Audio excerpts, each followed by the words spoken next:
Hello everyone, সবাই কেমন আছো? Welcome back to my channel. যেদিনের ব্লগটা শেয়ার করছি সেদিন ছিল কালী পুজোর ঠিক একদিন পর। আমরা সকাল সকাল নৈহাটি যাওয়ার উদ্দেশ্যে সবাই মিলে বেরিয়ে পড়েছিলাম। তো আমাদের টোটো দাঁড়িয়েছিল, রেডি সেডি হয়ে টোটোতে উঠে সোজা চলে আসি আমাদের স্টেশন থেকে নেমে একদম ট্রেন ধরে চলে আসি নৈহাটি। আর আমরা গেছিলাম আমি, রিয়াদি, সুমিকা, নিকিতা আর একটা আমাদের ছোট রিয়া নতুন জয়েন হয়েছে আমাদের গ্রুপে। যাই হোক, এই 5জন মিলে আমরা গেছিলাম। প্রথমে নৈহাটি স্টেশন থেকে নেবে বড় মায়ের ওখানে যেতে অনেকটা ঘুরিয়ে ঘুরিয়ে নিয়ে যাচ্ছিলো। তো ওর পথে কয়েকটা ঠাকুর পড়ে, সেগুলো দেখতে দেখতে যাই। এখানেও খুব সুন্দর সুন্দর প্যান্ডেল করেছিল। আর এই প্রথমবার আমাদের নৈহাটি আসা, আমরা সবাই প্রথমবারই এলাম। অনেক অনেক দিনের ইচ্ছা ছিল আসার আর এই বড় ঠাকুরটা দেখার, নৈহাটির বড় মা। আর কে কে গেছিলে নৈহাটির বড় মার দর্শন করতে এই বছর কালী পুজোয়, তাহলে সবাই অবশ্যই কমেন্ট করে জানিও।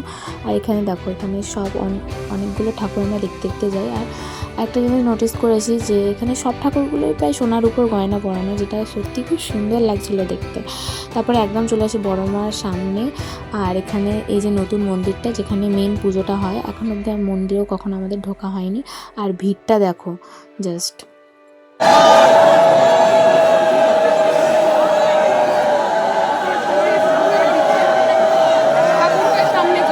আমার ঠাকুরের সামনেটা আসতেই এরকম ভিড়টা ছিল, নাহলে আমরা একদমই ভিড় পাইনি। এই জায়গাটা একটু ঠেলাঠেলি হচ্ছিলো। আর এই যে উলুধ্বনির আওয়াজ, এই ক্রাউডটা, এটা জাস্ট অসাধারণ লাগছিলো, গায়ে যেন কাটা দিচ্ছিলো। আর ঠাকুরটার সামনে এসে সত্যি খুবই মানে এত ভালো লাগছিলো। আমি প্রথমবার দেখলাম, এতদিন ছবিতে যেটা দেখেছি সত্যিই খুব ভালো লেগেছে। আর সবাই জয় বড় মা কমেন্ট করতে একদমই ভুলো না। তারপরে আরও কয়েকটা যেতে যেতে ঠাকুর দেখি। এখানে সব এক একটা ঠাকুরের এক একটা নাম। এটা ছিল গাঁজা কালী, এটা ছিল বেচা কালী, এরকমভাবে নাম বেশ ইউনিক, বেশ ভালো লাগছিলো। আমরা ওখানে কয়েকটা ছবি টবি তুলি। ওখান থেকে বেরিয়ে আমাদের প্রায় 7:30টার ট্রেন ছিল। আমরা 9টার মধ্যে গিয়ে 10টার মধ্যে আমাদের সব ঠাকুর দেখা হয়ে যায়। তারপরে চলে আসি আমরা একটু লাইন দিয়ে ব্রেকফাস্ট করতে। খেয়ে নিই কচুরি আর ডাল। খেয়ে দিয়ে এই যে আইসক্রিম খেলাম। ছোটোবেলায় যে আইসক্রিমগুলো বিক্রি হতো না আমাদের এখানে, নারকলের আইসক্রিম, ওখানে গিয়ে ওইটা দেখতে পাই। তো আমরা ওই আইসক্রিম খাই। খেয়ে আরও কয়েকটা এখানে ঠাকুর দেখি রাস্তায় যেতে যেতে।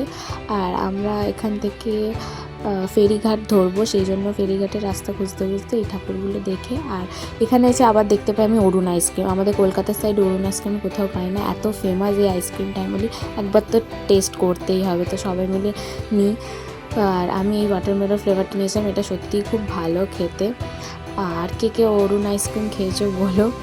তো ফার্স্ট টাইম ট্রাই করলাম, খুব ভালো লেগেছে। তারপরে ফেরিঘাট ধরে এই যে এটা হুগলি নদী পার করে আমরা যাবো হুগলি জেলা। আমরা ভাবছিলাম যে এখান থেকে পার হলে একটুখানি গেলেই ব্যান্ডেল চার্চ, তো আমরা ব্যান্ডেল চার্চ যাবো ঘুরতে। তো ফেরিঘাট থেকে লঞ্চে করে নেবে, তারপরে আমরা টোটো ধরি। এই যে আমি, নিকি, আমার পাশে ছিল ছোটো রিয়া, আর সামনে ছিল সুমিকা, পাশে রিয়াদি। তো 5জন মিলে নেবে, আবার চলে আসি ব্যান্ডেল চার্চে। আমার ব্যান্ডেল চার্চ আসা এটা সেকেন্ড টাইম। এরা সবাই মনে ফার্স্ট টাইম গেছিলো, ছোটো রিয়া একবার আগে এসছে, বাকি সবাই ফার্স্ট টাইম। সবাইকে আমি নিয়ে এসেছি জোর করে করে। আমি যখন ক্লাস 7-এ পড়ি তখন আমাদের ওখান থেকে বাস ছেড়েছিল, আমি এসেছিলাম। আর তখন আর এখনের প্রায় 7-8 বছর হয়ে গেছে। সত্যি অনেকটা চেঞ্জেস এসে গেছে এখানে জায়গাটার মধ্যে। যাই হোক, কিছু কিছু স্মৃতি মনে পড়ছিলো, তখন আমি বন্ধুদের সাথেই এসেছিলাম। আর সত্যি খুব ভালো লাগছিলো এসে। আর সেদিন ছিল প্রচণ্ড গরম, রোদে মুখগুলোর অবস্থা দেখো, সবার কালো কালো হয়ে গেছে। আর সামনে দেখো এরা দুজন ছাতা মাথায় দিয়ে যাচ্ছিলো, নিকিতা আর রিয়া দিয়ে। আমরা বলি যে প্রেম করতে এসেছিলাম, দুজন এরকমভাবে মজা নিচ্ছিলাম। তো এই জায়গাটা, এই যে গোল মাঠ মতোটা ছিল, ওখানটা পুরোটা আমরা ঘুরে ঘুরে দেখে তারপরে চার্চের ভিতরে ঢুকবো বলে, চার্চে তখনও ঢুকিনি। আর এই যে প্রচণ্ড সেদিন রোদ ছিল বাইরেটা, তাও আমরা বলি না, একবার এসছি যখন ঘুরেই নিই মাঠটা, বলে চার্চের ভিতরে যাই। চার্চের ভিতরে কোনো ক্যামেরা ভিডিও অ্যালাউ না, যেটুখানি একটু ক্লিপ নিতে পেরেছি। প্রথমে ভিতরে এই মাঝখানে এখানটা মূর্তি ছিল জিসাসের। আর এখানে সবাই টাকা ফেলে নিজের ইচ্ছা পূরণের জন্য উইশ চাওয়া যায়। তো আমি ওখানে টাকা ফেলে এই জলটা দেখতে পেলে। তারপর নিচে প্রার্থনা সবাই গিয়ে আমরা একটুখানি বসেছিলাম, ওখানে তো ক্যামেরা অ্যালাউ না, পুরো ফোন বন্ধ ছিল। তারপরে সিঁড়ি দিয়ে ওপরটায় ওঠা যায় একদম মাথায়। ওপরে উঠে এখানটা একটা জেসাসের মূর্তি ছিল, সামনের দিকে আর একটা ছিল। এই আশপাশটা আমরা পুরোটা এরকম রাউন্ড মেরে ঘুরি, এখান দিয়ে বাইরের ভিউটা দেখাচ্ছিলাম। আর এখানে সবাই মোমবাতি জ্বালে, প্রে করে। আমরা বেশিক্ষণ দাঁড়াইনি, প্রচণ্ড রোদ ছিল আর প্রচণ্ড গরম ছিল, বেশিক্ষণ দাঁড়ানো যাচ্ছিল না। তারপর সিঁড়ি ধরে আমরা এরকম নিচ থেকে নেমে যাই একদম নিচের দিকে। তারপরে ওখান থেকে পুরো চার্চ থেকে বাইরে বেরিয়ে আসি। আর এখানে ওই সংগ্রহশালা মতো ছিল।